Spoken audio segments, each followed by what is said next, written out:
I used to believe that if I tried hard enough, sacrificed long enough, then one day, love and recognition would come.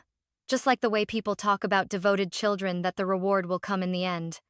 I held on to that belief for nearly 10 years, living in a small apartment that was just enough for me, yet willing to pay for things far greater, as long as they belonged to my family. My name is Elena Carter, and if you've ever set foot in the 2-story red brick house on Maple Hollow Drive, you'd see that every brick, every floorboard, bears the imprint of my hands. Not metaphorically, I mean it quite literally. I was the one patching things up after every leaky season, every storm that tore off the roof. Every weekend, I stopped by my parents' house in Ashford, Colorado. Partly out of habit, partly because my mother Linda wasn't tech-savvy. I'd usually help her check bills, scan tax codes, organize bank documents. That house, to most people, was just a place to live. But to me, it was where I had poured all my youth into, without ever weighing the cost or gain. There was a time when I stood at a crossroads. A full-ride photography scholarship in Europe, or a midnight phone call from my father Thomas telling me that Mom had just been hospitalized and that they were drowning in debt after he lost his job. I didn't take long to choose. I stayed. I chose family. I don't share this to seek pity or to lament. In truth, I never once felt regret, not until the truth revealed itself in the coldest way a person could ever imagine. That day, Mom asked me to look over a messy stack of documents and went back out to tend her orchids. I sat down at the dining table, flipping through each page like I always did, until my eyes landed on a thick cream-colored envelope, boldly labeled, "Estate Plan and Will." I hesitated. Not out of curiosity, or at least that's what I told myself, but because I wanted to make sure everything was in order, because I had always been that person, the one who kept things from falling apart, the one quietly holding up this house when it was on the verge of collapse. What I didn't know was that in that very moment, something inside me would shatter, not because of material loss, but because of a truth so raw and brutal. I had never truly belonged here. I used to think I had prepared myself for every scenario, even the worst-case ones. But nothing could have prepared me for the line printed clearly across that page. All assets are to be granted to the youngest daughter, Brielle Carter. The house on Maple Hollow Drive, the one I had climbed onto in the dead of winter to patch leaks. The new SUV Mom used for grocery runs, which I had been paying off in installments for 2 years. Mom's wedding ring, the one she once said, would be passed down to the one who keeps the family together. The savings account, the insurance funds, and even the modest investment in the stock market. All of it. Not a single thing left out. All of it belonged to Brielle. And me? Just one single line, cold as a closing sentence in a rejection letter. "We love both our daughters." I read that line 3 times. Not because it was hard to understand, but because it was hard to believe. I gripped the paper so tightly my knuckles turned white. In my mind, memories came flooding in. The stormy night I drove through the snow to rush Mom to the ER during her heart attack. The time Dad fell in the backyard, and I was the one who took him to urgent care. Or those days when Brielle disappeared after a breakup. I was the one who called all her friends, searched every street for clues. I had once saved this house, not just once, but with my whole youth and dreams. I kept pushing to the back burner for later. I had once turned down a future in Europe where I could have pursued professional photography just to stay and work 2 jobs to help my parents shoulder their burdens. And now, all of that was wrapped up in a silence that was anything but accidental. It was a deliberate exclusion. I heard the back door creak open. Mom stepped inside, her footsteps as soft as always, moving so carefully it was as if she didn't want to disturb the air. "Did you find the bank statement?" she asked, her tone flat. I stood up, the will still in my hand, my chest tight. My voice came out low, steady, frighteningly calm. "Is this real, Mom?" She froze. Her eyes glanced at the paper as if it were some unimportant piece of junk mail. She stammered, "Oh, Elena, I just wanted Brielle to feel secure. Your sister needs a solid start." Before I could respond, I heard familiar footsteps behind me. My father, Thomas, walked out from the living room, coffee mug in hand. He glanced at the document in my hand and said lightly, as if commenting on the weather, "Elena, you're overreacting. You're doing just fine. Brielle is still figuring things out, you know that." I let out a dry laugh, not out of amusement, but because I was far too familiar with this patriarchal logic. The strong one bears the weight, the weak one gets prioritized. Figuring things out? Is that what we're calling switching jobs every 3 months? Living off YouTube, and not even paying her own phone bill? No one answered. My mother stepped closer, placing her hand on mine in what seemed like a soothing gesture. "Don't overthink it, sweetheart. I just wanted your sister to feel protected." I pulled my hand away, and in that moment, my gaze must have been colder than the winter morning outside the window. What about me? The one who kept this house standing, dollar by dollar, shingle by shingle, do I not deserve to feel protected too? They said nothing. And in that silence, I understood one thing. They truly didn't see anything wrong. I placed the will back on the table, gently like setting down a freshly sharpened blade. "Thank you for showing me where I stand." I walked to the door. No one called my name. No one followed. And for the first time in years, I didn't feel pain, only emptiness. There's something strange about pain. Sometimes, we can't remember the exact day it first hurt, but we always remember the moment we could no longer forgive. I used to think that maybe my family just didn't understand me yet. That if I just kept trying, kept giving, then eventually they would come to see it. But then I remembered a particular dinner, one that made everything clearer than ever before. That evening, Mom had made my favorite stew, or at least, what I used to think was my favorite. Brielle sat across from me, eyes glued to her phone, and casually said, "You're still into that silly photography thing? Thought you gave that up. If you opened a studio, probably only rats would come for a shoot." She laughed. That kind of joking laugh, like her words were harmless. But they cut deeper than any wound. I set my spoon down. My mother, Linda, sat beside me. She heard it. I know she did. But she just sighed and kept scooping rice. Not a word of correction. Not even a glance of disapproval. That silence was louder than anything said. I gave a faint smile, drained my glass of water as if swallowing the sadness with it. I changed the subject, like I always did, as if pretending not to react would somehow make it all go away. But it didn't go away. It stayed like a shard of glass in my chest, and today, with that will in my hand, the shard twisted sharper than ever. And what hurt the most wasn't being excluded from a legal document. It was realizing I'd been excluded from their hearts long ago. They just hadn't put it in writing until now. 2 weeks after that afternoon, my phone remained silent. No messages to check in. No calls to explain. As if I had never stepped through that door, never held that will that erased my name, never spoken the most painful sentence of my life. And then, on a Friday morning, as I was sipping coffee in my little apartment, my phone lit up. Sender: Dad. Elena, this month's mortgage is due. Please transfer it soon. Deadline's Friday. No apology. No thank you. Not even a, "How are you?" Just a transfer request. Like always. As if nothing had happened. As if I, Elena Carter, was a walking bank, a responsible adult automatically expected to pick up the slack. I stared at that message for a long time. Then I laughed. A dry, hollow laugh that chilled me to the bone. I began to type. Not quickly, not angrily, just steadily, each word slicing through the fog in my chest like a blade. "I think Brielle can handle it. The house is hers now, isn't it?" I set the phone down. Didn't wait for a reply. 10 minutes later, the screen lit up again. This time, it was Mom. "Elena, don't do this, we need to talk." I didn't reply. And I didn't feel guilty. Didn't panic. Didn't hurt. There was only a brutal clarity. But it felt like freedom. replacing the fragile hope I used to cling to.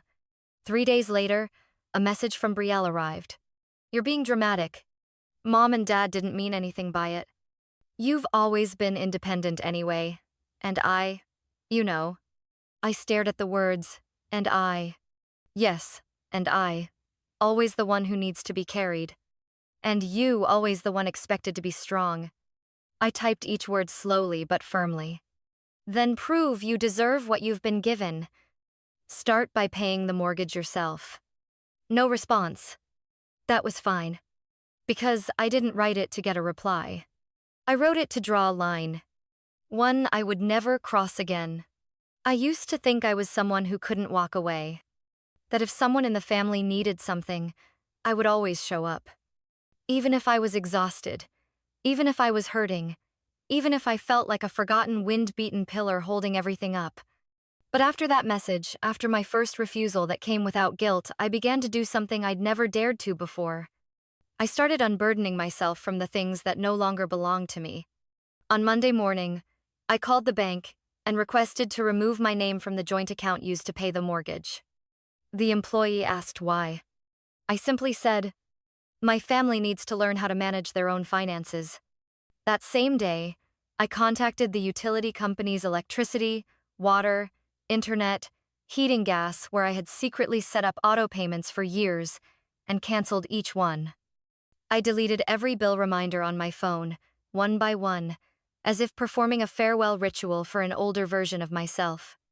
That evening, I bought a pack of spicy Korean ramen, the kind I'd often stared at in the supermarket but never bought, always thinking it was unreasonable to spend money on myself when the family had more important needs. I cooked the noodles, added scallions, and a boiled egg, simple, yet surprisingly comforting. The old refrigerator hummed softly in the kitchen corner, its light casting a warm, yellow glow on the wall. I washed my hands under warm water and suddenly realized I was doing all this for myself, with no one waiting on me, no one needing to approve. I set the bowl on the table, turned on some soft jazz. No one complained, this music is too sleepy. I sipped a spoonful of hot, spicy broth. And right then, it wasn't the spice, but something else that made my eyes a little wet. It was emotion. Not because someone had hurt me, but because I had stopped hurting myself. The next day, I signed up for an online photography course, something I had dreamed of for so long, but always postponed until the family was stable. I chose a class on natural lighting because I've always been drawn to the way sunlight filters through leaves in the late afternoon. No one stopped me. No one called me selfish. For the first time in 10 years, I slept through the night without being jolted awake by a bank notification, without anxiety over late payments, without feeling like I had to carry something else on my back. I went to work and didn't feel like I was dragging 3 adults on my shoulders.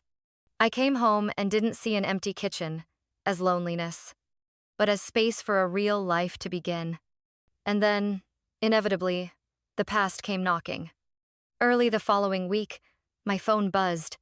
A message from Mom. Elena, the internet got cut off. Brielle doesn't know how to pay the bill. I can't remember the account info either.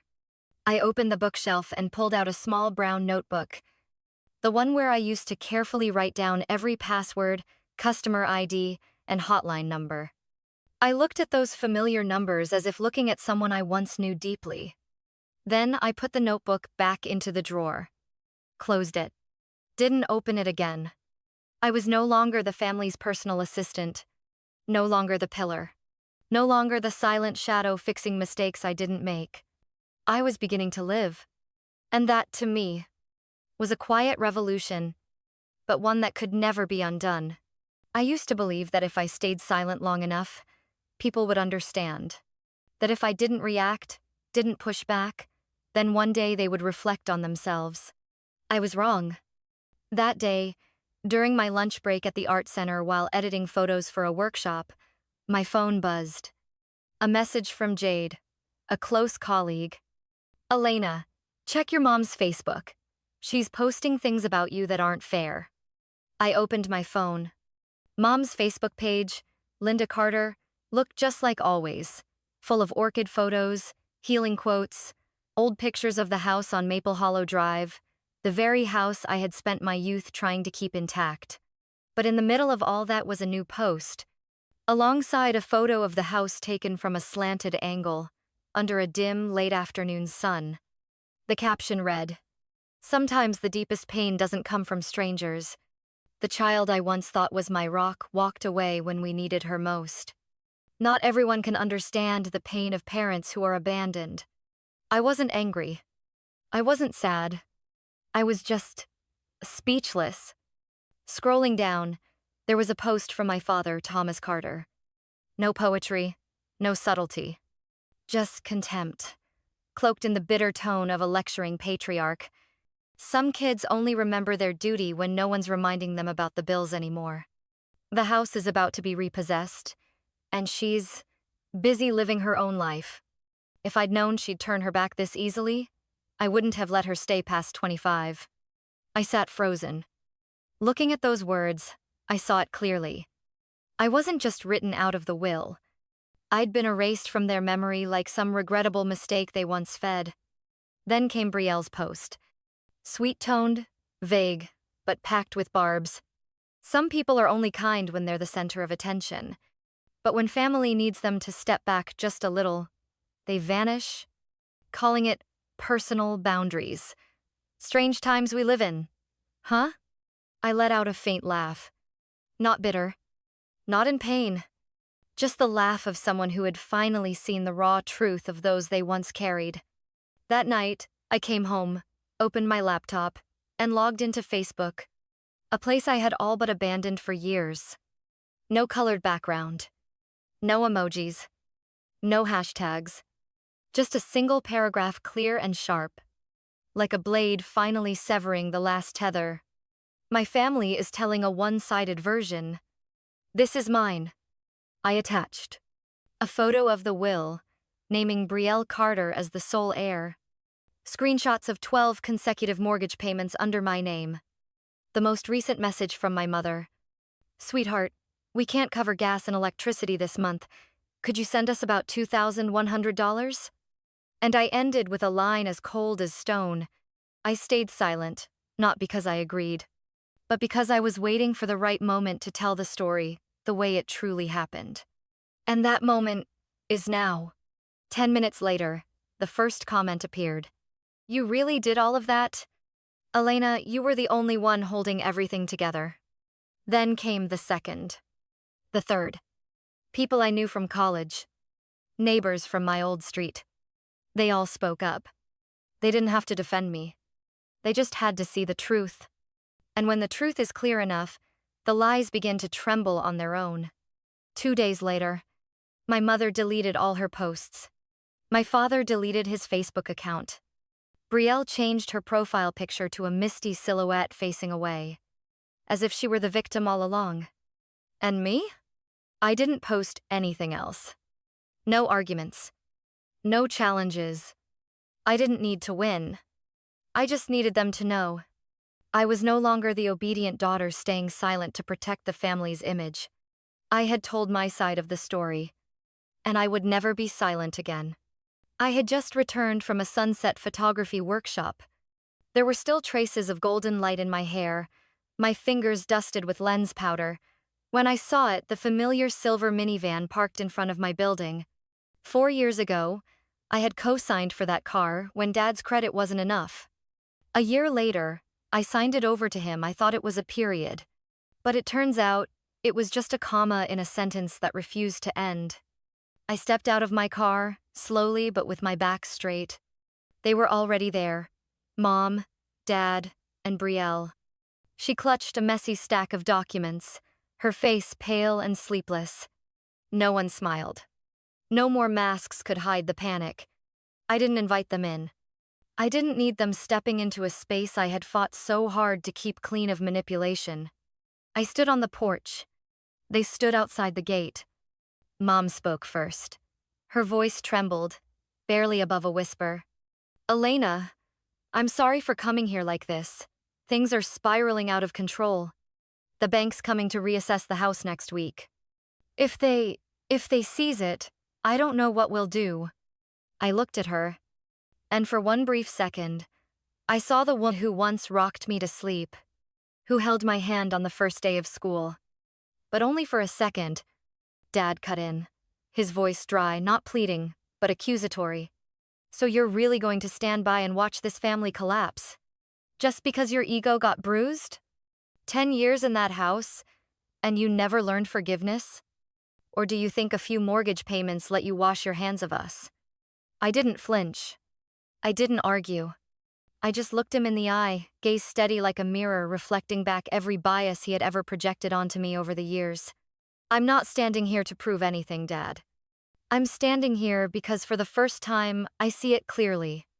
People can live in the same house, but not share a home. We can share blood, but not values. I turned to Brielle, her face ghostly, lipstick faded, eyes glistening with tears. I just need 5 minutes, she said, her voice choked. Not to ask for money. I just need you to come with me to the bank. I don't understand the terms. I tried, but the more I read, the more confused I got. I just thought you'd come back like you always do. I tilted my head slightly, my gaze softening for a moment, but my voice remained firm. When you signed to receive everything, did you ever ask if I had anything left to give? She said nothing, just lowered her head. For the first time, I saw Brielle without a single mask broken. I took a deep breath. A breeze swept through the yard. I looked straight at Mom, her eyes brimming with tears, fists clenched around her purse like she was gripping the last thing she could hold on to.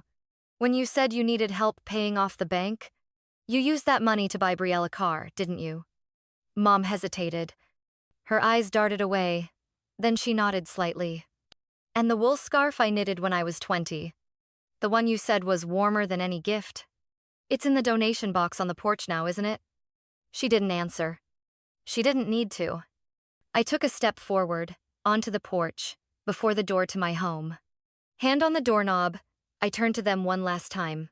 I'm not saying no because I can't help. I'm saying no because if I carry you again, you'll never learn how to walk on your own. Mom's eyes filled with panic. Brielle sobbed. Dad looked at me like I was some stranger, tearing apart his family, never realizing he had planted the explosives in my trust long ago. I opened the door. The small apartment, peaceful, scented with jasmine tea, welcomed me like my own embrace. I turned back. One final glance. I'm not your life raft. I'm just someone who once knew how to swim, and is too tired now to drag 3 people who've chosen never to learn. I stepped inside, closed the door gently. No shouting, no pleading, only the wind rustling through the empty yard, and the sound of retreating footsteps, growing fainter as they walked back to the car. Since that day, I haven't heard another word from them. No apology, no handwritten letter. No, we need to talk. But this time, the silence no longer unsettles me. It no longer feels like abandonment. It is the stillness I've reclaimed after a lifelong tug of war. Every Monday morning, I head to the Northside Creative Collective, teaching photography to high school students brimming with dreams. They hold cameras like they're holding the whole world, looking through the lens as if seeing themselves for the very first time. In the evenings, I study video editing, a skill I dreamed of at 23, but always shelved because family first, me later. I take afternoon walks without checking the time. I eat dinner late, sleep early, or stay up. And no one says, if you keep living like this, who's going to take care of your future? I've started a blog, not to expose or blame, but to give voice to the things people like me once couldn't name. Conditional sacrifice, love laced with obligation, and the quiet contempt wrapped in the guise of family loyalty. The first post was shared more widely than I expected. A middle-aged woman messaged me, I don't know who you are, but every line felt like my own life being spoken aloud. I didn't write a long reply. Just simply, I understand, because I too once had no one who did. One late afternoon, I sat by the window in a little cafe. It was gently raining. Light shimmered on the pavement. I was editing photos when my phone buzzed. A notification from a real estate app. Price reduced $30,000. 43 Maple Hollow Drive, Ive, urgent sale. I tapped to open. The first image was the old house. Worn-out roof tiles, a decaying fence, faded paint across the facade. I looked closer. There were no traces of me left there. And strangely, I didn't feel sad. Not grief. Not regret. I closed the notification, shut my laptop, ordered a cup of hot ginger tea, set my camera aside, and pulled out a small notebook. The one where I scribble ideas for my first solo exhibition. No longer the girl worthy of love because she tried so hard, but a woman who's learned to love herself, even when no one else stayed. One winter afternoon, I captured a boy running through the park, his mother laughing as she called his name. The photo wasn't fancy, but it's one of my favorites. It said to me what took me 30 years to understand. Family is not where blood is shared, but where respect is. Where you don't have to break yourself to be loved. Where you don't have to sacrifice to be seen. I used to believe that if I tried hard enough, they'd see. But now I know, not everyone deserves your effort. They're still my family, on paper. But they are no longer the center of every decision I make. And I don't need anyone's approval to say that. I am living. Not to make anyone proud. Not to be mentioned in a will. But simply because I chose myself for the first time, and forever.